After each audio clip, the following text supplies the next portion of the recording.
de Deus a palavra, o Cristo é o semeador,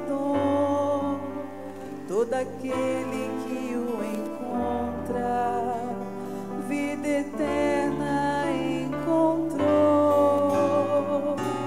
Aleluia, aleluia, aleluia, aleluia,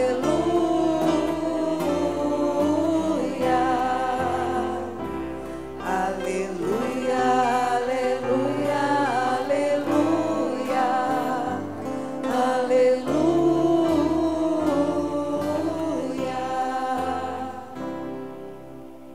O Senhor esteja convosco. Ele está no meio de nós. Proclamação do Evangelho de Jesus Cristo segundo Marcos. Glória a vós, Senhor. Naquele tempo, Jesus disse à multidão: o reino de Deus é como quando alguém espalha a semente na terra. Ele vai dormir e acorda, noite e dia, e a semente vai germinando e crescendo, mas ele não sabe como isso acontece. A terra por si mesma produz o fruto. Primeiro aparecem as folhas, depois vem a espiga, e por fim os grãos que enchem a espiga. Quando as espigas estão maduras, o homem mete logo a foice, porque o tempo da colheita chegou. E Jesus continuou: com o que mais poderemos comparar o reino de Deus? Que parábola usaremos para representá-lo? O reino de Deus é como um grão de mostarda, que ao ser semeado na terra é a menor de todas as sementes da terra. Quando é semeado, cresce e se torna maior do que todas as hortaliças, estende ramos tão grandes que os pássaros do céu podem abrigar-se à sua sombra. Jesus anunciava a palavra usando muitas parábolas como estas, conforme eles podiam compreender, e só lhes falava por meio de parábolas. Mas, quando estava sozinho com seus discípulos, explicava tudo. Esta é palavra da salvação. Glória a vós, Senhor. E que as palavras do Santo Evangelho perdoem os nossos pecados. Amém.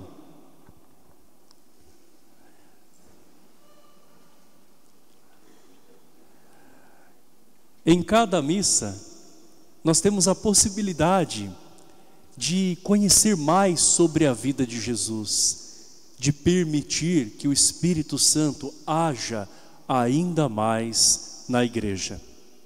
Mas existem muitas pessoas que compõem esta igreja, ou pelo menos dizem que fazem parte da igreja, e estão em crise, de uma certa forma, porque começam a questionar até os caminhos da própria igreja dentro dos desafios contemporâneos. E há alguns que vão tender a voltar ao passado, porque nós nos vemos em um mundo de constantes mudanças, e isso gera insegurança. Então alguns tentam se ancorar daí no passado, numa busca por segurança, só que buscam lá do passado apenas coisas superficiais, como vestes litúrgicas ou alguns acessórios religiosos apenas, ou até gestos meramente exteriores. Claro que tudo isso tem um sentido de ser, mas a fé não se fundamenta nas coisas exteriores. Este retorno ao passado, como se estivessem retornando à igreja verdadeira. A natureza da igreja verdadeira, ela é missionária do tempo de Jesus. É uma igreja que se alimenta da presença de Deus e vai ao encontro das pessoas. Mas nós temos também uma outra ala de alguns que se consideram católicos, mas se preocupam tanto tanto com o que acontecerá com a igreja lá na frente, que querem de toda maneira modernizar por demais a igreja, até abrindo mão dos princípios que são pilares desta igreja. Então, dizem assim: os evangélicos daqui a pouco vão tomar conta de tudo, então o que a gente precisa? Baixar um pouco a guarda em relação a algumas coisas, né? Como se devesse agradar aos fiéis, como se eles fossem clientes de uma empresa, como se fosse uma competição.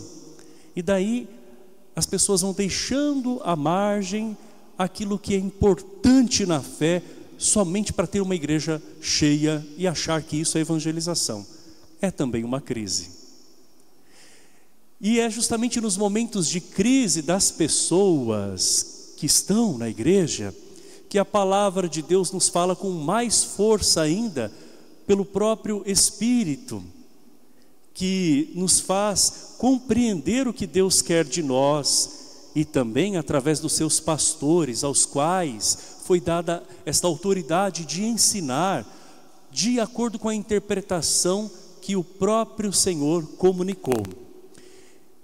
Hoje Jesus, no Evangelho, fala sobre as parábolas. As parábolas são formas universais da gente falar de uma realidade. Jesus, que fez junto com o Pai e o Espírito Santo o ser humano, nos conhece por dentro. Ele sabe que as parábolas chegam mais fundo. Quando a gente usa associação, metáfora, um exemplo, né, uma comparação, a gente grava mais um conhecimento, um ensinamento, verdade ou não é? Jesus sempre fez isso falando das coisas do alto, através das coisas desta terra, dos elementos da natureza, daquilo que é próprio da vida nesta terra, para nos falar de uma realidade do céu, que precisa ser vivida desde já. Então Jesus fala de uma forma até pedagógica, como um método, não é? Por meio de parábolas, para que as pessoas compreendam. E quando as pessoas não compreendiam de primeiro, Jesus sempre ensinava tudo, explicava tudo para os apóstolos, que são justamente os bispos, né, os sacerdotes, os clérigos, que têm como um papel guardar a interpretação dessa palavra, né? Nós temos o magistério da igreja. E vamos às duas parábolas que Jesus conta, e em ambas nós temos a semente. Primeiro, a semente que, lançada na terra, começa a brotar, crescer, se desenvolver, e tem todo o processo aqui. Depois que ela cresce, daí vem a espiga, vem os grãos por sua vez, e chega a hora da colheita. Existe um tempo para cada coisa. O que é a semente? É justamente o Evangelho, é o reino de Deus. E o reino de Deus é obra de Deus, não é obra nossa. Nós participamos do reino de Deus, mas é Deus que está à frente de tudo e conta com a nossa colaboração. Então, para quem é muito medroso, o que vai acontecer daí com a igreja, não é? Seja talvez com ideias conspiratórias, né, em relação à igreja, seja até mesmo de uma forma laxa, não precisa disso não, vamos fazer assim mesmo, né? Seja qual for esta mentalidade que se distancia da fé na providência de Deus, faz com que as pessoas coloquem a si mesmas à frente e não a Deus. Deus é Senhor da história. A igreja já passou por tantos momentos desafiadores ao longo da história, desde que ela foi instituída por Jesus, e ela permanece, porque é o Espírito Santo quem a guia, e nós acreditamos nisso. E o que tem a ver essa parábola com isso? A nós cabe então lançar a semente, evangelizar. É Deus quem vai fazer crescer. A você cabe, com caridade, aconselhar as pessoas, agir com o seu testemunho, mas é Deus que vai tocar na consciência. Não é a gente que vai a todo custo, forçosamente, fazer a pessoa mudar ou acreditar. A igreja, diz o Papa Francisco, não pode ser uma igreja que funciona pela imposição, mas pela atração. Se você vive a tua fé de forma autêntica, muita gente não vai compreender e vai questionar, mas outras pessoas vão se sentir atraídas, porque elas vão perceber Deus em você. E quando você menos perceber, você também vai ajudar cada vez mais essa obra de Deus. É a primeira parábola. Existe um tempo para cada coisa. Então que ninguém se desespere, ninguém atropele as coisas pela ansiedade, né? E que ninguém trave, né, o processo que é natural de amadurecimento das pessoas, de amadurecimento na fé. O que a gente precisa é fazer a nossa parte, a nossa parte. Se cada cristão católico fizer a sua parte, vai estar colaborando muito mais para a sociedade, para com a humanidade, sendo igreja. A segunda parábola, por sua vez, fala de uma sementinha pequena, de um grão de mostarda, mas que depois que é colocada ali na terra, ela também segue aquele processo de começar a crescer, e ela cresce de tal maneira que as aves do céu vão se abrigar nela. Então Jesus está dizendo que as pequenas coisas que são feitas com amor, com espírito de fé, começando pela oração, porque tem muita gente que acha que oração é perda de tempo. Não, vamos fazer logo. Eu sou da ação, alguns vão falar assim, sou da prática. E deixa a oração, daí enfia os pés pelas mãos, né? Daí parece que teve resultado, mas não é aquele realmente que Deus sonha para nós, e nem é o melhor para nós, porque a gente vai atropelando, não é?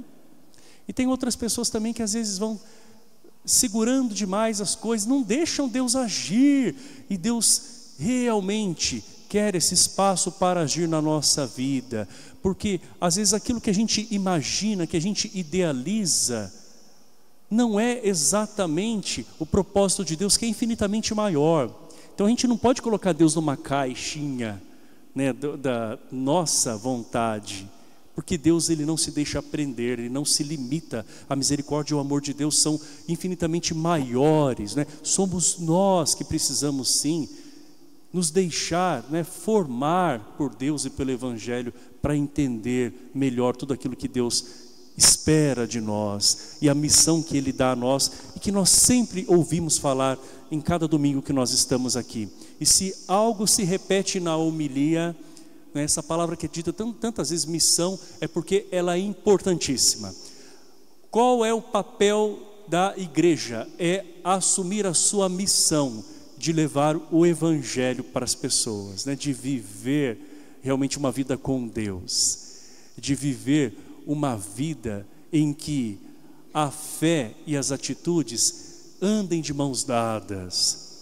Uma pequena sementinha, aquela oração tua de cada dia, a tua gentileza para com as pessoas, a tua perseverança dia após dia, pode trazer algo maior do que você imaginava, porque é Deus que vai fazer e vai completar quando nós fazemos o que cabe a nós, ou seja, preparar o terreno, né?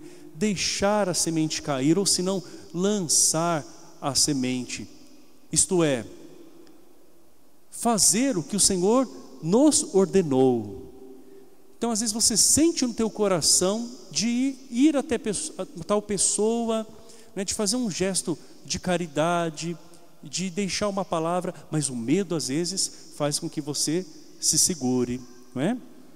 Ou às vezes você até quer resolver as coisas e ajudar, mas se apressa e não busca antes o discernimento da melhor forma para ajudar. Deus quer agir, por isso Ele pede que nós façamos a nossa parte, porque Ele fará a dele, como Ele promete e faz. Por fim, essa pequena sementinha nos lembra que todos nós que estamos aqui também fomos um dia uma semente do sêmen do nosso Pai, né, depositado no ventre da nossa mãe. E pouco importa como foi esta história, como se deu essa concepção. algo sagrado aconteceu numa explosão de vida que fez com que você estivesse hoje aqui. Então é a força da vida, é o pulsar da vida.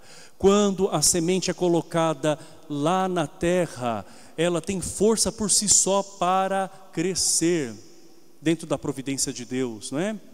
E também a vida humana colocada, não é, no ventre, tem essa potencialidade, por isso que tem que ser cuidada, protegida, valorizada. O direito que todo ser humano tem é o direito à vida. E nós estamos nesta polêmica da PL, né, do projeto de lei 1904/2024, que na verdade quer coibir o aborto, que é sim um assassinato, né, de uma criança inocente a partir de 22 semanas de gestação.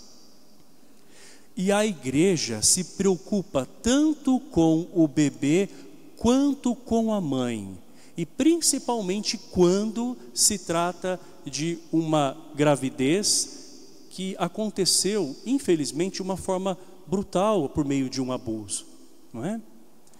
E a igreja, através dos bispos, reafirma oficialmente, não é o videozinho que você vê por aí, não, né? Oficialmente mesmo, né?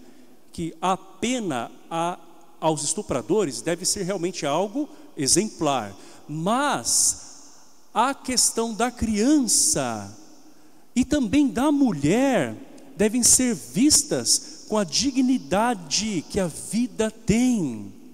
Então, um erro que aconteceu não pode agora tentar ser resolvido, entre aspas, com outro erro, que é a morte de uma criança. Por que 22 semanas? Porque a partir de 22 semanas há possibilidade desta criança nascer, né, de acontecer o parto de alguma maneira, né, num procedimento. Então, entre essa criança nascer e matá-la, por que matá-la? Esta é a questão que a PL traz e que a igreja agora se posiciona. Não de forma política, não de forma ideológica, mas dentro do ensinamento de Jesus, não é? Nesta terra, que é a dignidade da vida. Se a tua mãe, se a minha mãe, de repente tivesse dito não, né, para a nossa gestação, nós não estaríamos aqui. Então alguém disse sim. E nós queremos olhar com muita seriedade para toda esta questão, né, de forma a visitar o coração, mas também a razão. Porque muita coisa é dita, às vezes com um apelo emocional e como uma maneira de criar precedentes para outras formas de aborto, né? Então, muito cuidado, às vezes com algumas falácias, né, que se encontra por aí, de frases rápidas que fazem a gente sentir raiva, né? Então, é uma questão muito séria, mas o princípio aqui da sementinha é justamente a vida. Diz a palavra que depois que esta vida vai se desenvolvendo, chega a hora certa da colheita. Por que arrancar esta vida antes, quando ela tem potencialidade de se desenvolver? O aborto causa danos para as mulheres em nível psicológico, e em muitos casos também, não é, físico e espiritual acima de tudo. Quem atende, quem ouve uma mulher que por alguma razão, desespero, confusão, ou porque foi até forçada, ou porque foi induzida a abortar, sabe o drama desta mulher. Coisas que são carregadas por toda a vida, né? Por toda a vida. Então é preciso olhar para o bebê e para a mãe, para toda a forma de vida, mas sem achar que uma é mais importante que a outra. Ambas são importantes. Contudo, existe uma que precisa de uma proteção maior, que é a mais frágil, que é justamente a sementinha que está ali. E para essa nós devemos olhar com grande atenção e caridade, sem nos esquecer das mães, que precisam não de julgamento, mas de amparo. Muitas mulheres, se ouvissem realmente de alguém um bom conselho, ou tivessem o apoio, não é? Se pudessem ser acompanhadas por pessoas, por profissionais, ou pessoas realmente de caridade, não é?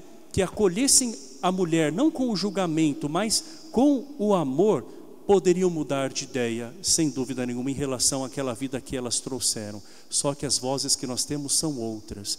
Por isso que a voz da igreja é sempre a favor da vida, e essa deve ser a voz de cada cristão que ouve o evangelho, que fala da semente, que é a vida que se manifesta. Nesse momento, eu gostaria de chamar aqui à frente